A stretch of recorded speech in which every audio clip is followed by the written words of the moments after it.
उज्जैनी नगरी के उस राज्य आंगन के अंतर्गत अपने दरबार में बैठे हुए हैं।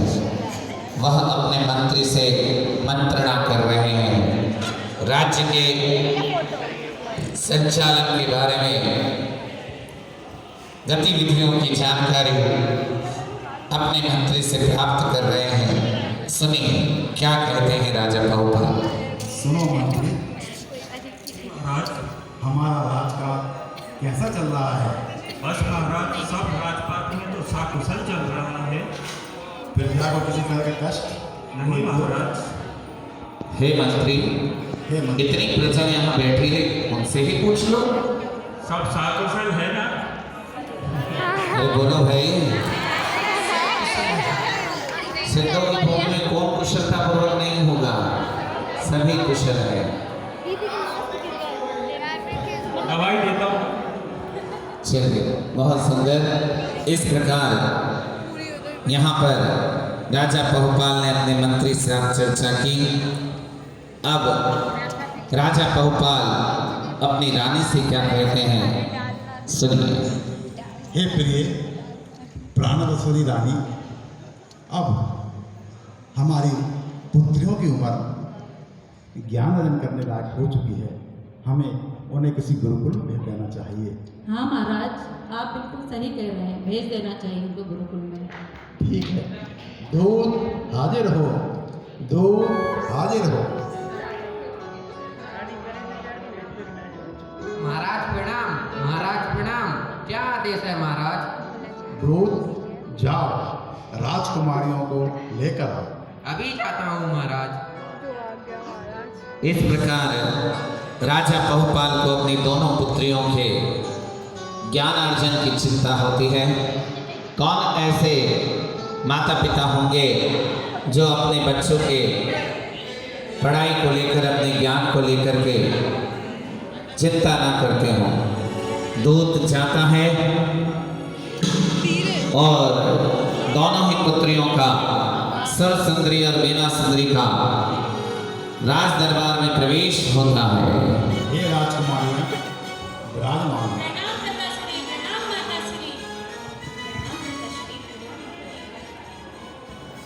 सुनो राजकुमारियों, किस गुरुकुल में अध्ययन करने जाना चाहते हो बेटा? पिताश्री, मैं वैष्णव मठ के शंकराचार्य जी के पास जाना चाहती हूँ। और मैं ना तुम? पिताश्री, मैं आरिका जी के पास जाके जैन धर्म की शिक्षा लेना चाहती हूँ। बहुत सही। बोलिए जैन धर्म की। इस प्रकार राजा बहुपाल की दोनों पुत्रियां, प्रथम पुत्री का नाम सुरसुंदरी और दूसरी पुत्री का नाम मीना सुंदरी।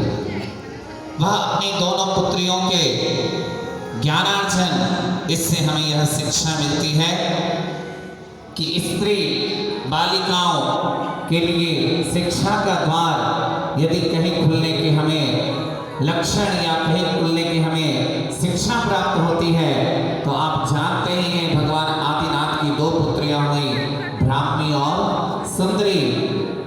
जब से ब्राह्मी और सुंदरी हुई, तभी से ज्ञानार्जन की शिक्षा प्रणाली प्रारंभ हुई।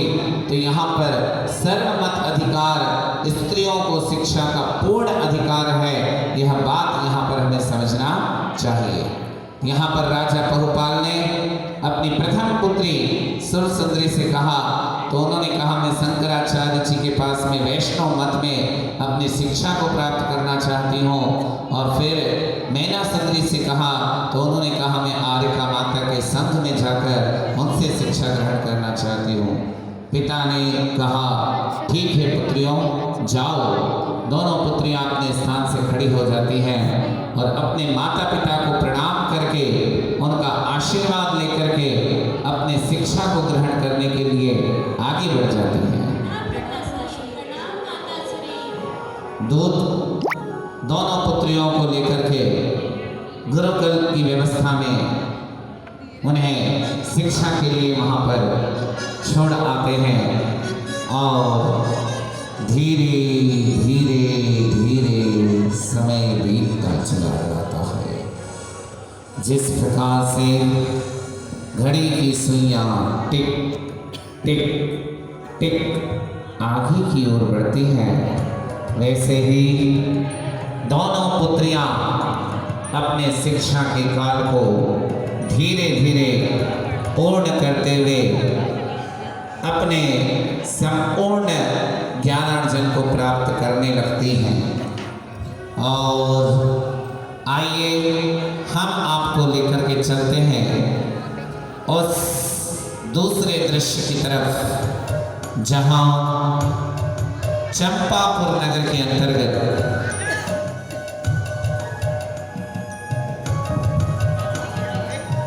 चंपापुर नगर के राजा श्रीपाल अपने राज्य के अंतर्गत बड़ी ही कुशलता से राज्य का संचालन करते थे, लेकिन असाता कर्म के उदय से उन्हें ऐसा कर्म उदय में आया कि उन्हें और उनके साथ के समस्त 700 घोड़ियों को कुष्ठ रोग हो जाता, दशा हो जाता, चारों तरफ दुर्गंध ही दुर्गंध का वातावरण बन जाता है। वह स्वयं तो दुखी थे ही, लेकिन जो भी उनके समीप आता वह भी उनके इस दुख से, इस कष्ट से दुखी हो जाता। राजभवन के नगर की ओर जब भी हवाएं चलती, सारी प्रजा आकुल और व्याकुल होकर इधर उधर भागने लगती। सभी बड़े दुखी थे कि हमारे महाराज को ये क्या हो गया, ये कैसा रोग हो गया, पर कोई कुछ नहीं कह पाता, क्योंकि राजा तो राजा है। लेकिन जब राजा श्रीपाल के कानों में यह बात पड़ती है कि सारी प्रजा दुखी हो रही है, तो वह अपने काका को अपना राज्य का प्रभार सौंप करके उस चंपापुर नगर से अन्यत्र अपने साथियों को छोड़ करके अपने सभी कुष्ठ रोगी साथियों को लेकर के वहां से निकल जाते हैं। समय बीतता चला जाता है। जैसे जैसे आगे आगे समय बीतता है, पुनः राजा बहुपाल का राज दरबार लगा हुआ है। राजा और रानी अपने सिंहासन पर बैठे हैं, साथ में दाहिनी ओर महामंत्री बैठते हैं। क्या देखते हैं कि वह दोनों पुत्रियां जो कि बाल्यावस्था में थी, वह यौवन अवस्था में अपने सुंदर स्वरूप को लेकर के राजमहल में पधार रही है।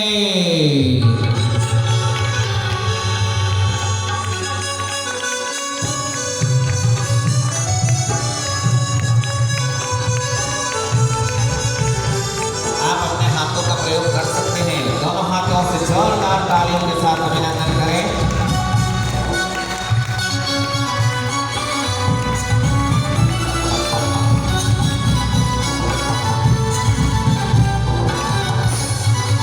दोनों आकर के अपने पिता को यशस्वी बाबा। प्रणाम पिताश्री। प्रणाम माताश्री। बैठो मैना, बैठो ससुंदरी। दोनों बेटियों को जैसे ही माता पिता ने देखा, वह बड़े प्रसन्न चित्त हो गए। उनके स्वरूप को देखकर, उनके रूप को देखकर, उनकी उस यौवन अवस्था को देख करके माता पिता बड़े प्रसन्न चित्त से क्या कहते हैं, सुनिए। राजकुमारी, गुरुकुल में कैसा अध्ययन रहा तुम्हारा सुंदरी? पिताश्री, आपके आशीर्वाद से मैंने गुरुजी से सभी विद्याओं को सीखा और मैं बहुत प्रसन्न हूँ। बहुत सुंदर। और मैना तुमने? पिताश्री, मैंने आरिका माँ से जीवों पर दया करना, उनकी रक्षा करना, पानी छान के पीना और जिन मंदिर के रोज दर्शन करना और रात्रि भोजन का त्याग करना, इन सब बातों पर विशेष ध्यान दिया। बहुत सुंदर मैना। और मीना, और भी कुछ सिखा क्या? कहती है अपने भाग्य पर, भाग कर्म पर हमेशा विश्वास करना, ये भी मुझे आरिका माता जी ने ही सिखाया है। ठीक है मैना, बैठो। इस प्रकार राजा बहुपाल ने अपनी दोनों पुत्रियों के शिक्षा के विषय को जान करके उन्हें कहा, तो दोनों ने अपनी अपनी बात को रखा। और आपने देखा कि जिन्होंने जैन धर्म के सिद्धांत की शिक्षा को ग्रहण किया, तो उन्होंने अपनी माता से, उन आरिका माता से जैन धर्म के मूल 3 सिद्धांत, पानी छान करके पीना, प्रतिदिन देव दर्शन करना और रात्रि भोजन का त्याग करना, इन नियमों को जान करके अपने ही कर्म पर, अपने ही भाग्य पर विश्वास रखना, इस बात को उन्होंने सीखा। राजा क्या कहते हैं अपने पटरानी से? हे प्रिय रानी, हमारी दोनों राजकुमारियाँ अब समझदार और बड़ी हो चुकी हैं। हमें अब इनका विवाह कर देना चाहिए। क्या विचार है आपका? हाँ स्वामी, मुझे भी रात दिन उनकी चिंता लगी रहती है, क्यों नहीं? कौन माता पिता ऐसे होंगे जो अपनी इतनी सुंदर पुत्रियों का विवाह संस्कार ना करना चाहते हों? तब राजा अपनी प्रथम पुत्री से क्या कहते हैं, सुनिए। सुंदरी, तुम्हारी माता और हम चाहते हैं कि अब तुम्हारा विवाह कर दिया जाए। यदि तुमने किसी राजकुमार को पसंद किया हो तो निश्चिंत होकर हमें बताएं, ताकि हम तुम्हारा विवाह उनके साथ कर सकें। बोलो पुत्री। पिताश्री, मुझे राजगृह नगर के राजकुमार पसंद है। मैं उन्हीं से विवाह करना चाहती हूँ। बहुत सुंदर, बहुत सुंदर। हमें भी वह राजकुमार बहुत पसंद है। और मैना, तुम क्या चाहती हो? पिताश्री, जिस कुल में मैंने जन्म लिया है, उस कुल में पुत्रियों के माता पिता ही उनके विवाह के लिए उचित वर ढूंढते हैं। इसलिए आपकी जो आज्ञा होगी, मैं उसी आज्ञा से विवाह करना चाहूँगी। कितनी सुंदर बात। जैन सिद्धांतों को ग्रहण करने वाली वह मीना अपने पिता से कहती है कि जिस कुल में, जिस जाति में, जिस धर्म मैंने जन्म लिया है, उसमें यह अधिकार अपने माता पिता का होता है, अन्यत्र किसी का नहीं।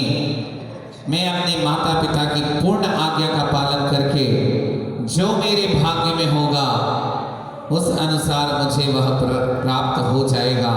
इसलिए आप ही मुझे इस बात के लिए जागृत करें। इस प्रकार मीना सुंदरी कर्म सिद्धांत की बात को रखती है, और इस संसार में जितने भी जीव जन्म लेते हैं, वे अपने भाग्य के अनुसार ही फल को प्राप्त करते हैं।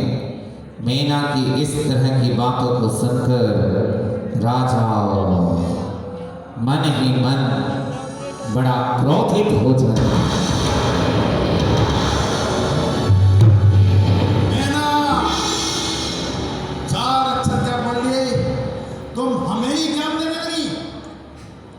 ये तुम्हारे सर्वांग पर जो वस्त्र, आभूषण, सर्व सुविधाएं हैं, ये हमारी देन है, ये हमारी देन है।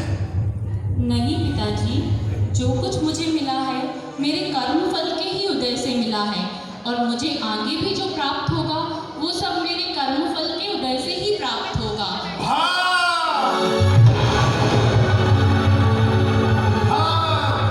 हम भी देखते हैं मैना, तुम्हारा भाग्य बड़ा है या हम बड़े हैं, देखते हैं हम भी।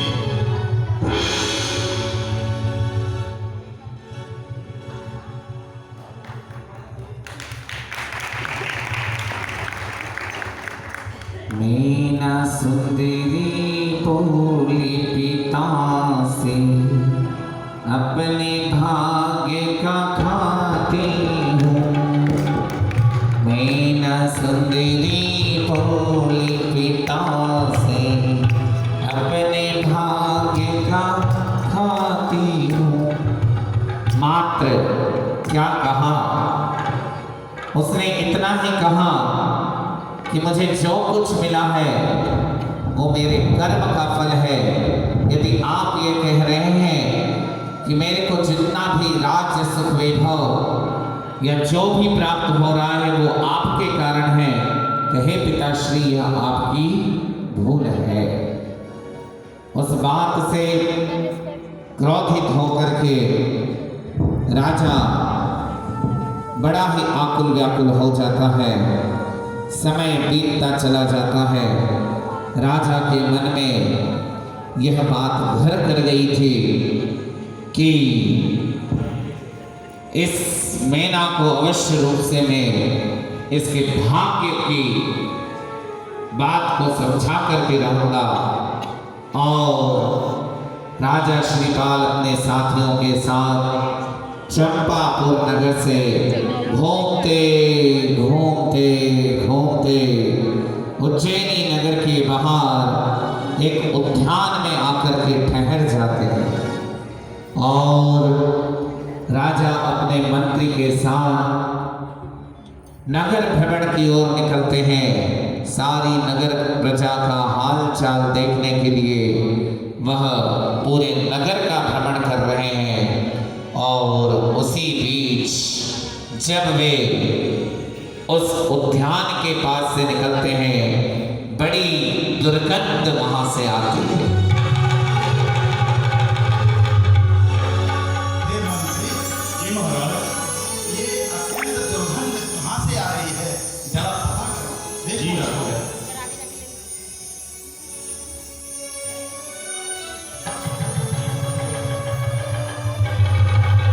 महाराज, वहाँ कुछ कौड़ी दुर्गंध के साथ बैठे हुए हैं। हे कोड़ी,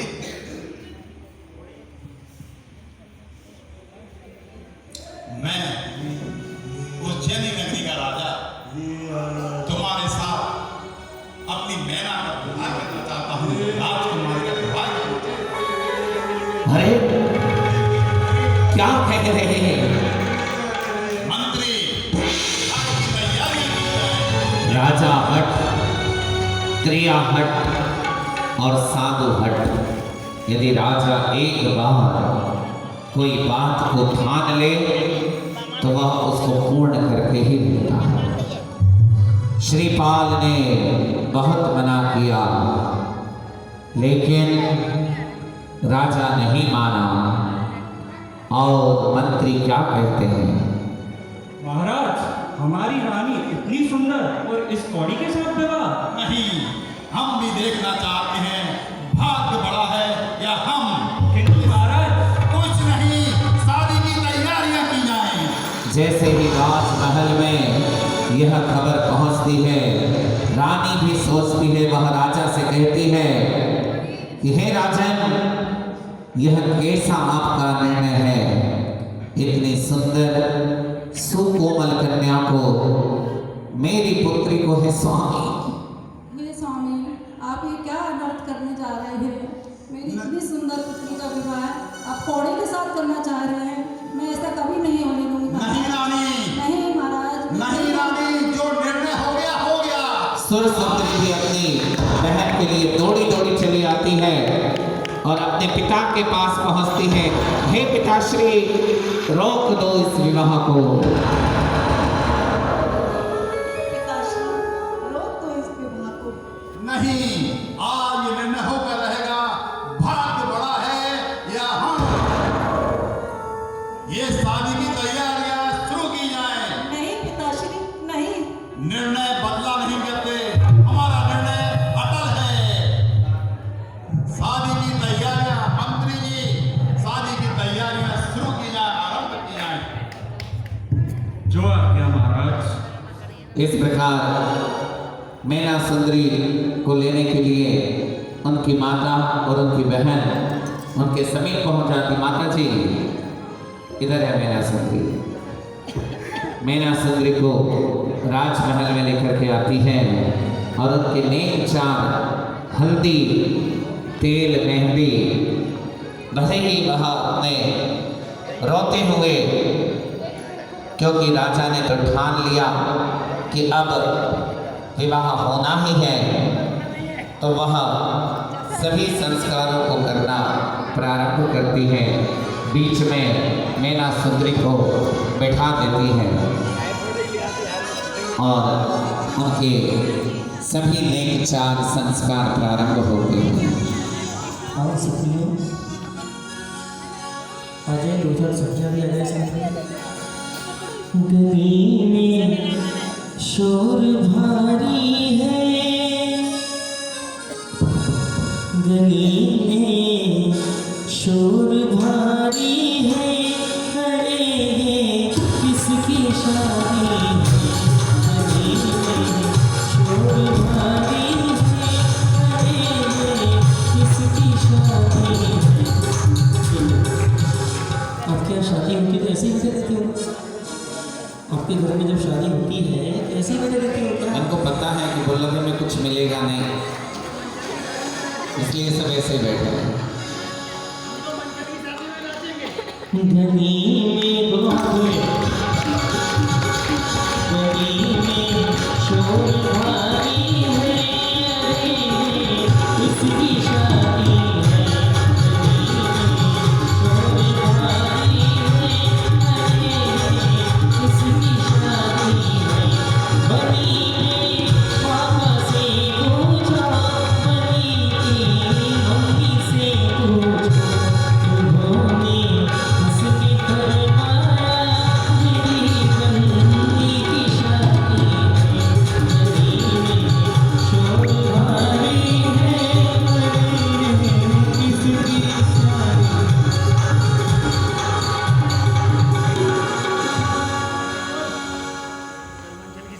इस प्रकार वहाँ पर नेक चार चलते रहते हैं। सभी नेक चार जैसे ही पूर्ण होते हैं, राजा बहुपाल अपनी रानी के साथ अपनी पटरानी के साथ अपने महल के मुख्य द्वार पर पहुंच जाते हैं। उनके होने वाले दामाद बारात लेकर के कुछ ही क्षणों में यहाँ पर पहुँचने वाले हैं। रानी पहुँच जाती है साथ में। यहीं रुकिए। आए हम बराती, खड़े हो भाई, बैठ के कौन सी बारात आती है, खड़े हो जाओ। अरे आए हम बराती, बारात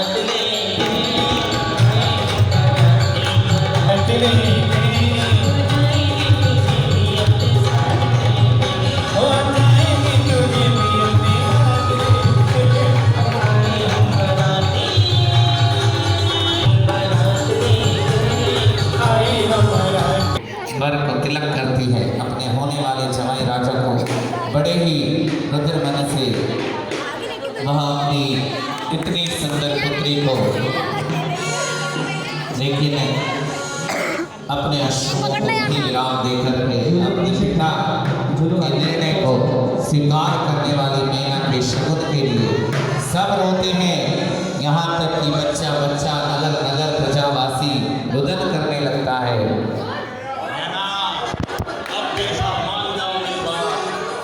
अब भी मान जाओ, छोड़ दो भाग्य का साथ और मेरी बात मान जाओ। तो क्या कहती है मैना? नहीं पिताजी, मुझे अपने कर्म पर पूरा विश्वास है। जो मेरे भाग्य में होगा वही मेरे साथ होगा।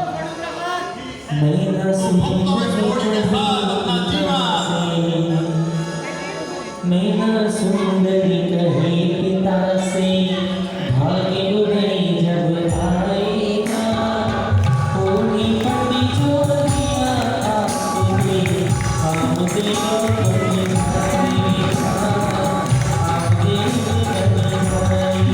ताली तो बजा लो भाई। लोग जयमाला करते हो, वरमाला हो रही है। इन दोनों का जीवन धन्य हो गया। सिद्ध भूमि पर पुनः वाणी ग्रहण संस्कार हो गया। हाँ जी, इस प्रकार दोनों का विवाह होता है और मैना सुंदरी कहती है कि जो कुछ मिला है भाग्य से मिला है, मैं उसको प्रेम से स्वीकार करती हूँ।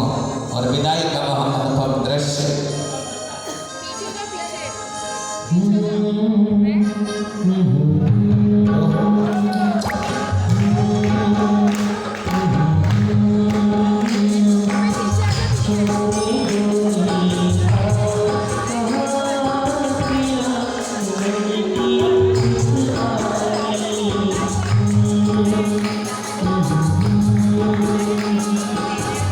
पिता के आंख में भी आंसू आ जाते हैं। वह अपने क्रोध के आवेश में निर्णय तो कर लेता है, लेकिन मन में कहीं ना कहीं उसके भी। लेकिन मेरा सुंदरी हंसते हुए मुस्कुराते हुए वहां से निकल जाती है। बाबुल का छोड़ के बेटी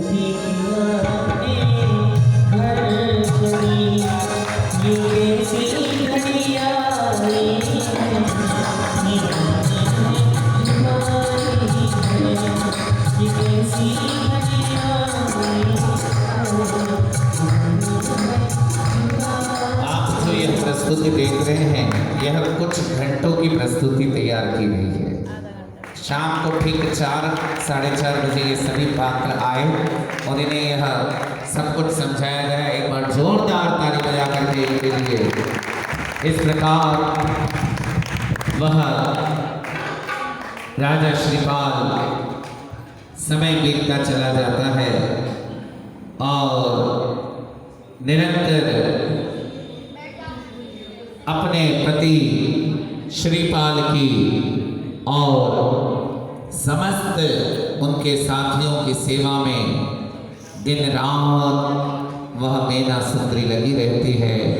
और श्रीपाल जी उन्हें देखी क्या कहते हैं, दूर हो जाओ प्रिय, दूर हो जाओ, दूर हो जाओ।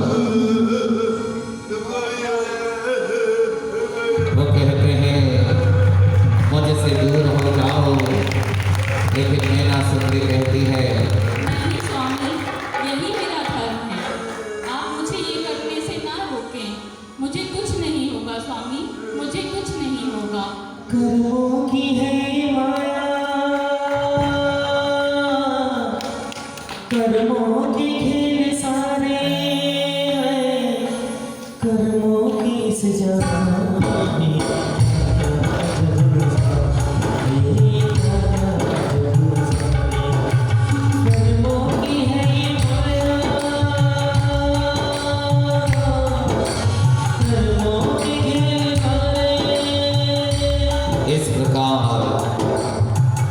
समय बीतता चला गया।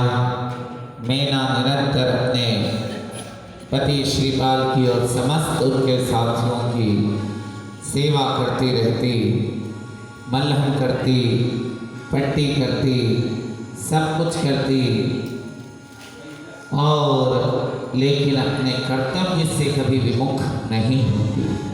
उसका प्रतिदिन भगवान के देव दर्शन करने का, पूजन करने का नियम था। वह जिन मंदिर जाती है, धीरे धीरे चलो जिन मंदिर भगवान के गुण गाने को, धीरे धीरे चलो जिन मंदिर भगवान के गुण गाने को, बढ़ते चलो बसारो दीप रात का पाने को, धीरे धीरे चलो जिन मंदिर।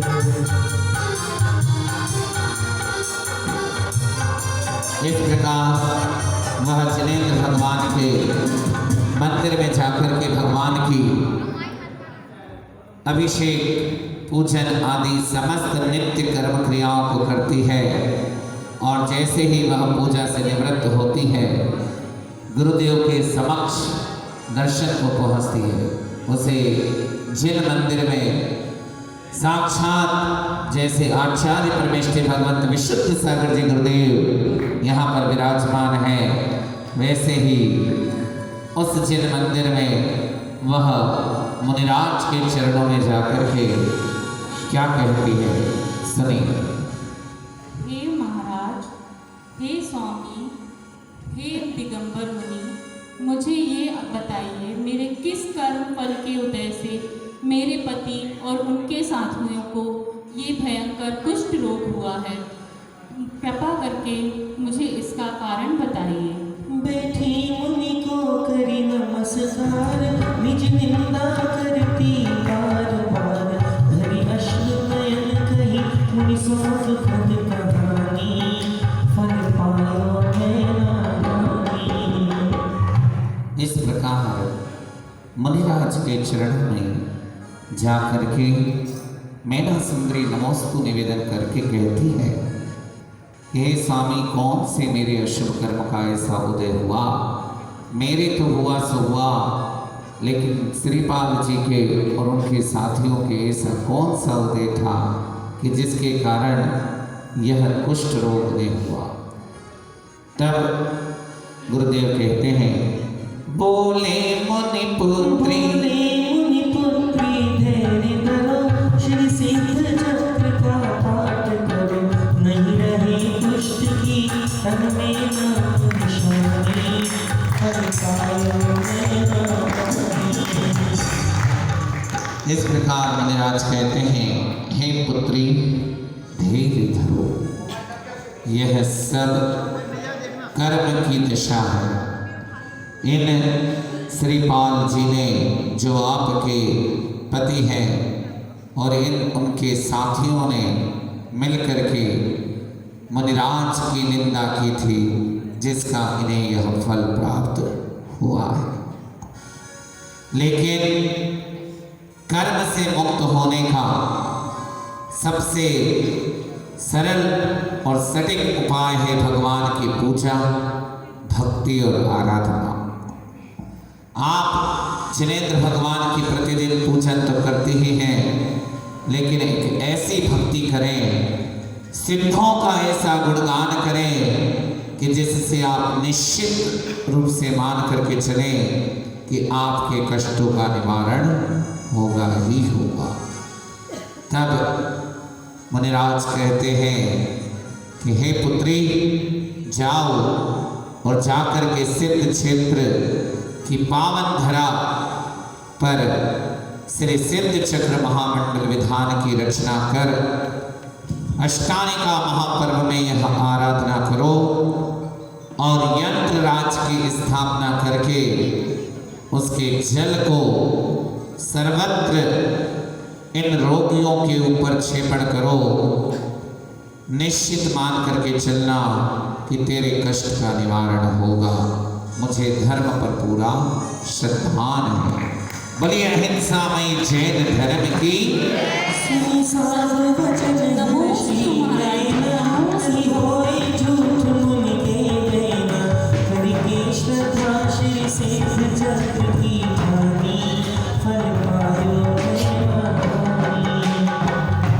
इस प्रकार मैना सुंदरी अपने समस्त राजा श्रीपाल के साथ में तीर्थ करने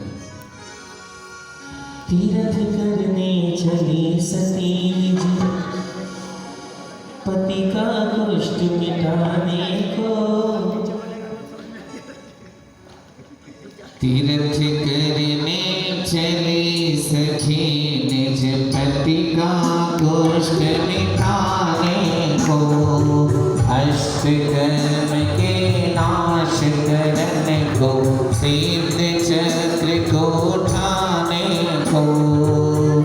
ओ तीर्थ करने चली सखी निज पति का कुष्ठ मिटाने को। जैसे ही वह सोनागिर तीर्थ क्षेत्र की पावन धरा पर पहुंचती है, दर्शन करके श्रीपाल जी वहीं पर बैठ जाते हैं, क्योंकि उनके शरीर से इतना रक्त पित्त निकलता है, इतना मल निकल रहा कि वह जिनेंद्र भगवान का मात्र दर्शन ही कर पा रहे थे। उन्हें बड़ा इस बात का कष्ट था, लेकिन मैना सुंदरी ने जिस प्रकार से जनता परिवार ने आकर इस सिद्ध क्षेत्र की पावन धरा पर संपूर्ण आयोजन को यहाँ पर करके अपने भाग्य का उदय किया, जैसे ही वह मैना सुंदरी उस धरातल पर पहुंच करके सिद्ध चक्र का इतना सुंदर विशाल मंडप रचती है और उस मंडप पर जाकर के जिनेंद्र भगवान को विराजमान करवा करके यंत्र की स्थापना करके प्रतिदिन एक दिन नहीं लगातार कितने दिनों तक 8 दिनों तक वह सिद्धों की आराधना सिद्ध चक्र विधान का भजन के साथ में वह अपनी इस आराधना को करती है।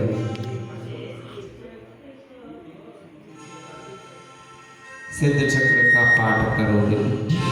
शिव सिद्ध चक्र का पाठ करो दिन रात भाग से पानी पर पायो में रानी बिना सुंदरी तुम्हारी की थोड़ी पतिल की दुखियारी की नहीं पड़ी चैत दिन देने विच पुरानी पर पायो में रानी।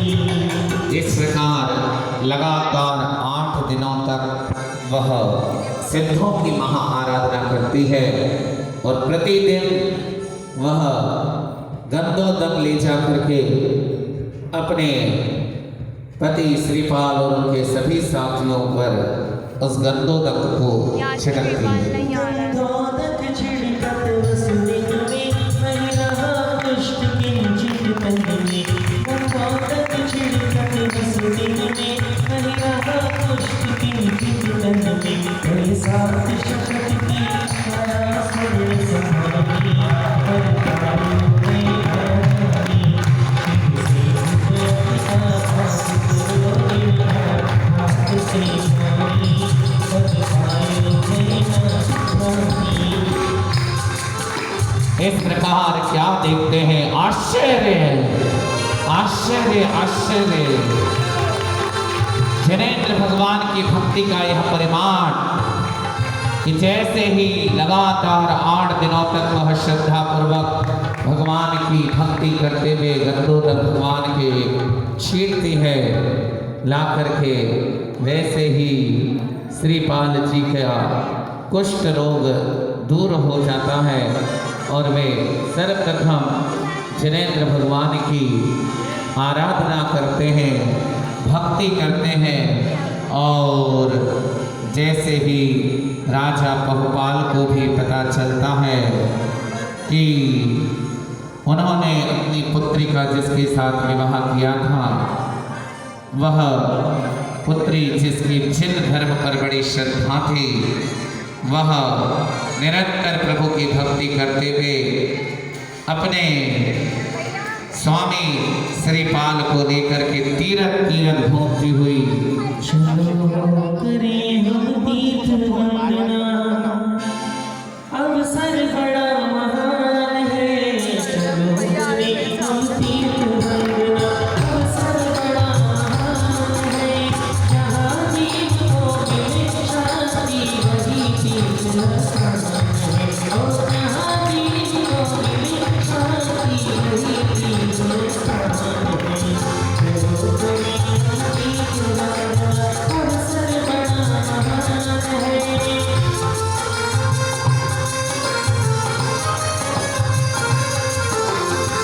गिरी समेत शिखर सुखाई, बीस दिनेश्वर मुक्ति पाई।